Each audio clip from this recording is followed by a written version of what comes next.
Sam, it's so we got Patty on here too, right? Okay, all Yeah, right, good. Patty's here as well.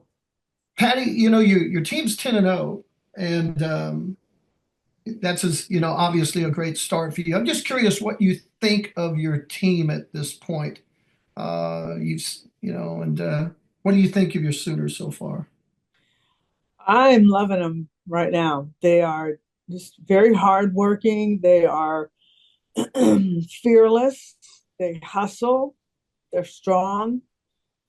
They play as a team. They're somewhat intimidating on the field. They're fast. Um, they're clutch. Everything I'm looking for. I really, really enjoyed them this last weekend. I thought they played really, really well. And Sam, I'm curious. You pitched so well so far in your career. Um, is this? Do you feel like you're better now? Do you feel like you've improved since you've got to OU? Yes, I definitely feel like I have improved, and I think just new coaching in a new environment, it's allowed me to kind of go farther than I knew I had. So I definitely feel like I've improved in more areas than just pitching, whether that's mentally, defense, and then the pitching is there as well. And Sid, I'm curious. I've covered softball for a long time. I've at OU, and I've seen great freshmen come in. I've always wondered, how the freshmen come in with, especially with so many iconic players that have been here. But how's that been for you? Did you're off to a great start. What's your thoughts on being at OU and being in this program at this point? Yeah, I feel like it just kind of goes hand in hand with carrying on the legacy and the culture that has already been set here. I mean, obviously, us freshmen have come in after a lot of great players throughout the program. And so I think the most important thing is just kind of taking after them, continuing the culture, the familyness, the togetherness, and just riding with that through the whole season. All right, we'll go with Bob next. You're on mute, Bob. Yeah. Yeah. Patty, just wondering how you feel like the team bonding and the chemistry is coming together. Remember you mentioned that going into the first weekend, all those bus trips. What have you seen? What have been the positive signs through the first two weekends? I really feel they're very comfortable with each other and they fight. They fight as a team. And that was one of the things we wanted to establish right from the start was this connection and chemistry and getting them to understand that this locker room should be free of negative and just a place where everybody feels safe and they're enjoying themselves. And I'm not in there, so I don't know, but I can trust that they're really getting along well. You can hear it on the bus rides. You can, watch them in the dugout. There's a really good connection going on.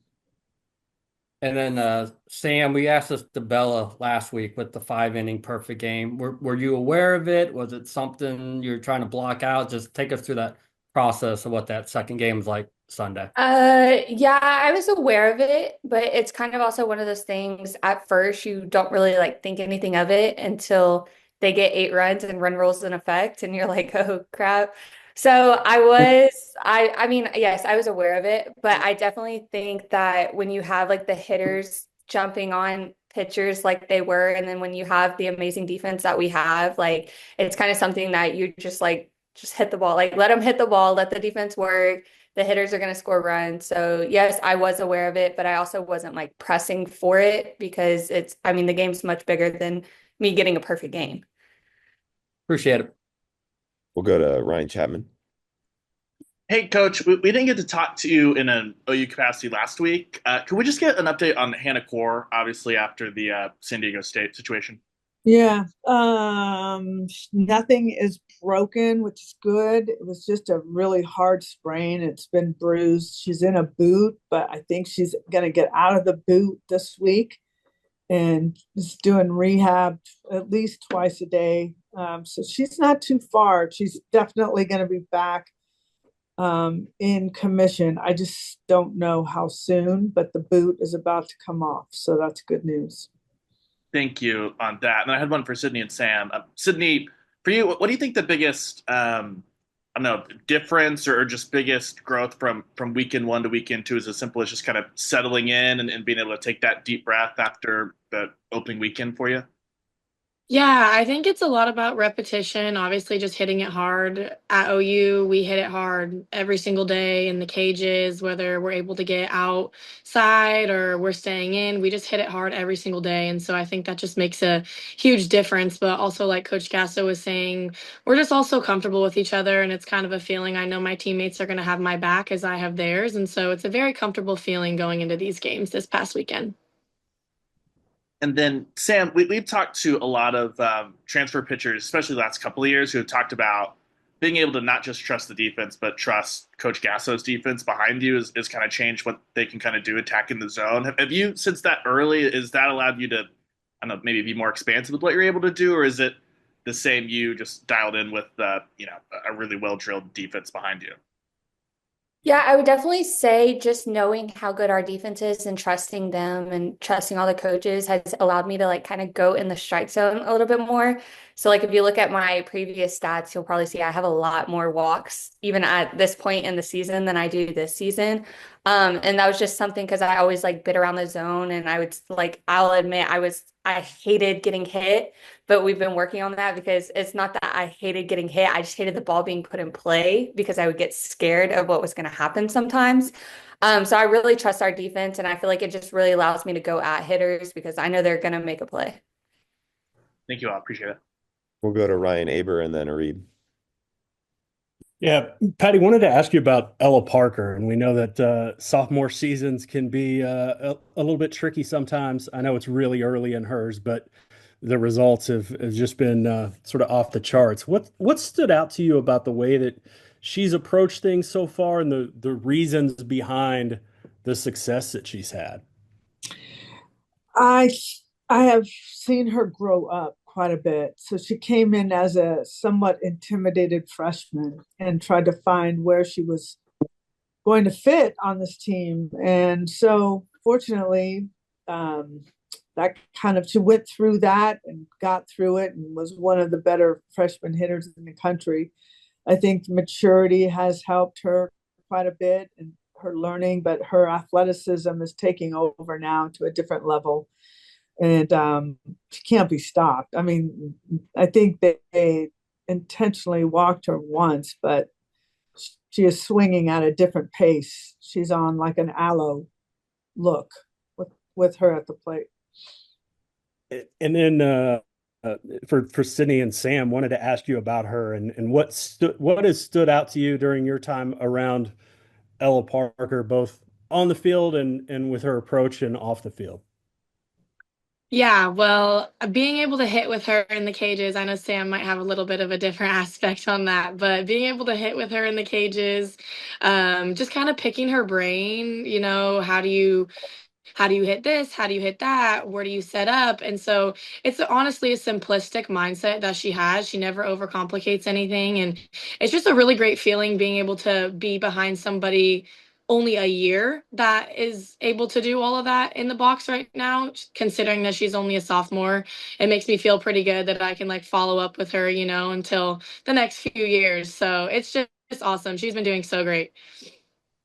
Yeah, I'll definitely say she's definitely one of the leaders of the team, which is amazing to me because not many sophomores, freshmen step up in that role. So I love her. I mean, I look up to Ella. I'm one of her biggest fans. So she's just a great human being, and her family having all of us over last weekend was just she's great to be around. Appreciate y'all. We'll go to Eric and then Jenny. Hey, I want to apologize if this question was asked. I was outside trying to fix our bird feeder, so everything's frozen over, and I lost track of time. So, Patty, I'm sorry. No worries. I wanted to ask you about Coach Rocha, just her ability to work with this pitching staff. How much fun is it? She's had transfer pitchers come in, she's had new players, but this many. How much fun has it been watching her develop this staff to where it's at early in the season? Yeah, I think she is so valuable to this staff and this program. I think she is so far into the radar.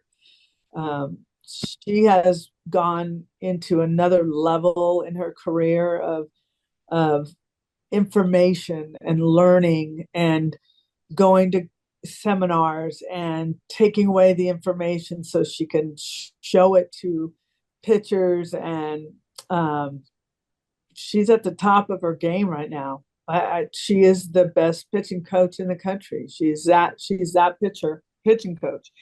So what she has now brought to Sam and the likes of the rest of our pitchers is the best information and the best training they could ever receive anywhere in the country. And she has put in the work diligently. And she's always staring at her computer. Every time I see her, I walk by the office, she's just staring. I'm like, what are you looking at? She's always looking at opponents and how to set them up, and really having a great game plan for our pitchers and catchers before we walk out onto the field. They know exactly what they're going to do. And she works her tail off, and I'm really proud of that. It's really showing in our program.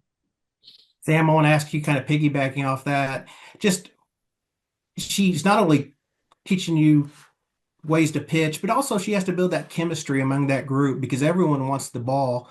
How does she handle that as a collective group on monitoring, keeping everyone together, I guess? I think she's very open about like our roles and how your roles can switch at any time too. So I think just the honesty that she provides really keeps like the chemistry amongst all of us, just because like you're getting it said straight to everybody. So I think that really helps. And then we just have a good group, and we love to hang out. So we all talk, and I just think it's really fun. And like Coach said, like she's the rock of especially the pitching group. So. And one last question for Patty. I know how much you love defense. How do you get your players just to be themselves? Don't overthink a play, react. Don't let the mind get in. Just make plays, make the routine plays easy, make the hard plays look easy. How do you do that? How do you get that focus on your defense? We work a lot. We do a lot on defense. JT and I are always fighting over time, like who gets more hitting time, more defensive time. We put a lot of work into it, and that's something that we look for. It's just good defenders who can swing, and Sydney Barker is a great example of what that looks like. But Gabby Garcia can do the same. Nelly can do the same. Sid Sanders came here not very good on defense, not a very good first baseman. But when you tell an athlete, if you want to be on the field, you have to play defense at a different level. Either you're going to step up and figure out how to do it or not. But all of the athletes that we have here at OU are good enough to do that. But can your hitting take you into the lineup? The defense has to be there. And most everyone here can do that. It's the hitting that separates them. But defense is my pride and joy. And no matter what sport, I will say defense wins championships. And you can Jada Coleman that as well. I apologize for asking one more question. Sydney, can you just tell me number 77, what led to that? Yeah, so I was actually just number 7 in my travel ball growing up, probably from age 5 till I graduated high school. And obviously Cassidy Pickering has number 7. And I just kind of wanted to carry the sevens with me. There's no like true meaning behind it. It's just double sevs. Guys, thanks for your time. I'm sorry for being late today. No worries. No worries, Eric. Jenny will go, and then Areve, I know I skipped you, so we'll go to you and then James. Real quick to Samantha and Sydney, you guys mentioned going to see the Parkers. Any family recipes you got to enjoy, or baby pictures of little Ella you got to see? I will say her grandmother is from New Orleans, so I got some good gumbo while I was there. Nice. Sydney, anything fun? Yeah, I mean, her house was beautiful. They catered a fruit truck, they catered taco trucks, they had churros, churros there. They had just everything. It was awesome. I mean, not only was it great for them to invite everyone over, but it was a really timely family get together, and it was really good for our team, especially being our first travel trip away. So it was just awesome. Cool. Patty, I wanted to ask you real quick. Some numbers, revenue and different numbers came out for the university and popped that you guys have made nearly $3 million in ticket sales last year. And I know you said when Love's Field was still in its infancy that you hoped that maybe one day there'd be sort of revenues coming in for softball that would be sustaining for the program. Would the program basically pay for itself? Do you feel like these are early numbers to maybe reaching that sort of mark at some point soon? Are those true numbers, or is that real? That's reported by you guys. We Oh. did we did a freedom of information request from you all. So yes, that's correct. Great, because I always ask, but nobody ever tells me. So I think yeah, we're really trying. Look, we're home this weekend. We're home for the next 3 weeks. I've never done that in my career here. We've always gone out to California, Arizona, and maybe play one weekend at home, and then we start conference, one or two. So this is new for us, but the more we can play at home, the more we can create that revenue. So I'm excited about it. And every game, from what I understand, is already a sellout with just walk-up tickets or standalone tickets. So it's been wonderful. And I believe we're playing Mississippi State at the Hall of Fame. And if the weather is right and the day and the time is right, we could get 8,000 people there. So it's been a dream come true, honestly. I never, we're at Merida and you're seeing everyone line up. And I always felt horrible. Like all these people are not going to get in the game. And they're standing outside. Something doesn't feel right about this. And now we're getting to the place where people still can't get inside. So maybe one day we'll even add a few more, grandstands or whatever we could do. But if we can help the university make money and help our athletic department, we certainly want to do that. I don't want women's sports to be blamed for all the problems, because sometimes that's used to be the way it was. And that's why male sports are failing, because women are taking the money. And I want to do our part. I want to feel that from our side.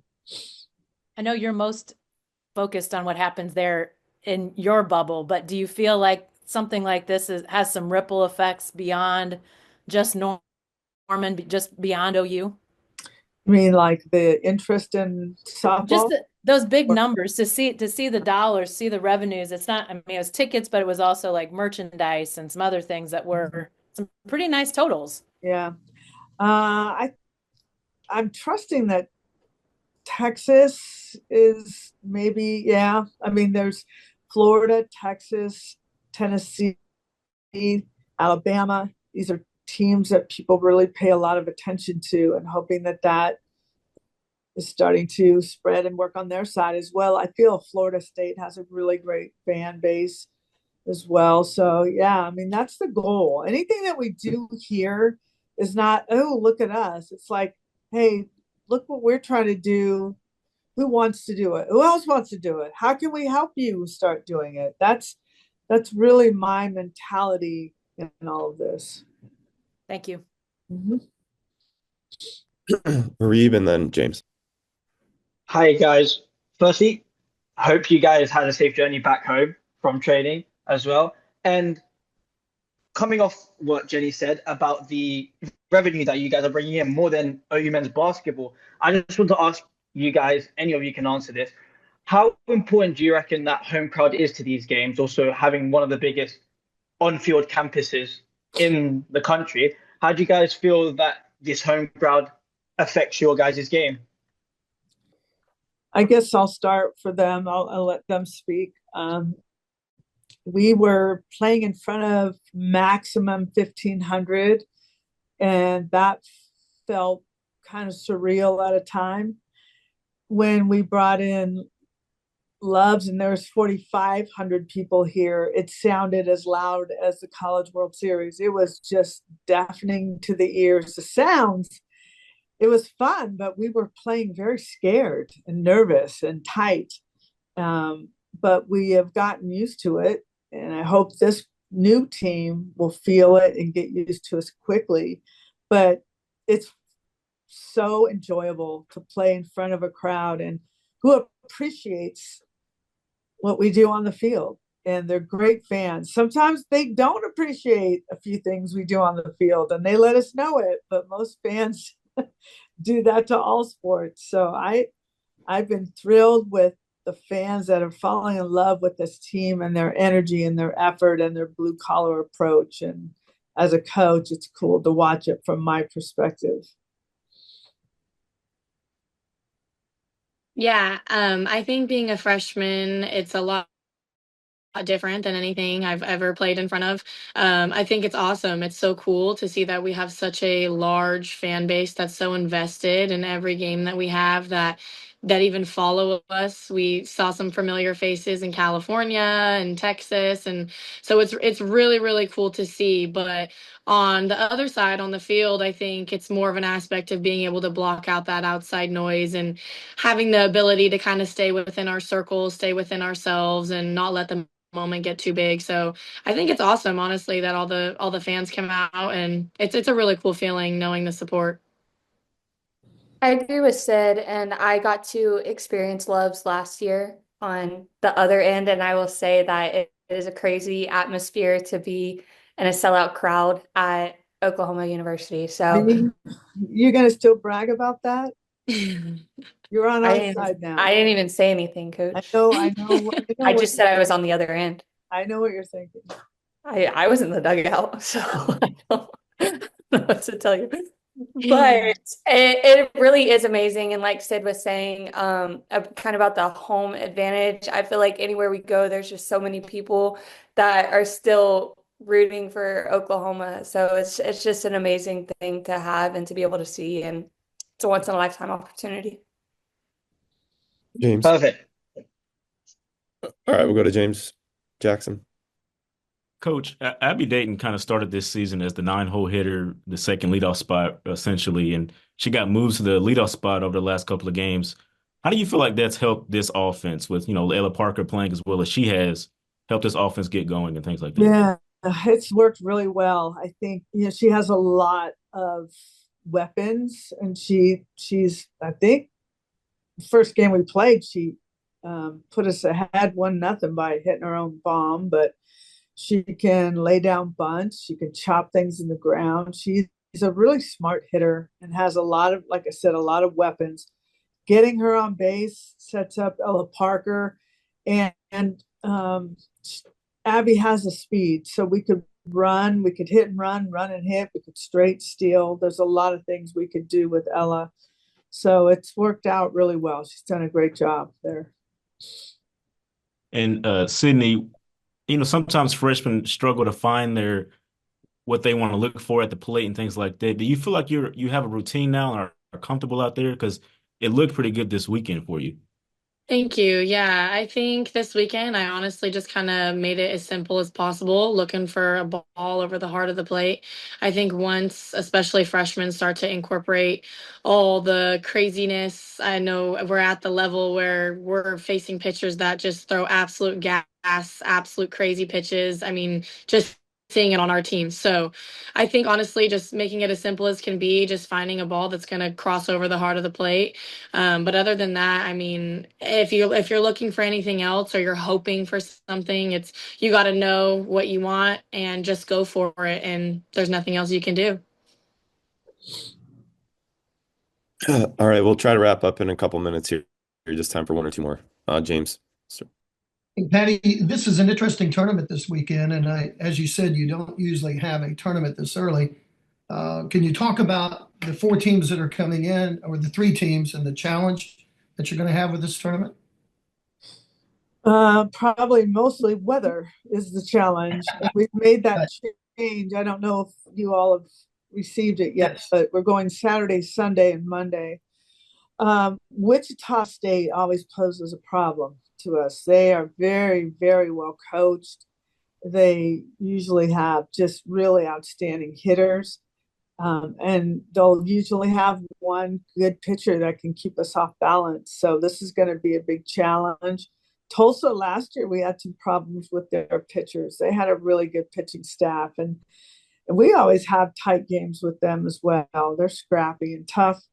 Uh, Bowling Green, I've known their coach for a long time, and her son is one of our GAs and a lefty pitching BP pitcher. So I know it's a homecoming for him to get to see his mom, but they're relatively new. They're playing tough schedules, and she's new to the program, so I don't know a lot about them yet. But yeah, this is going to be tough. It's going to be a good tournament to watch.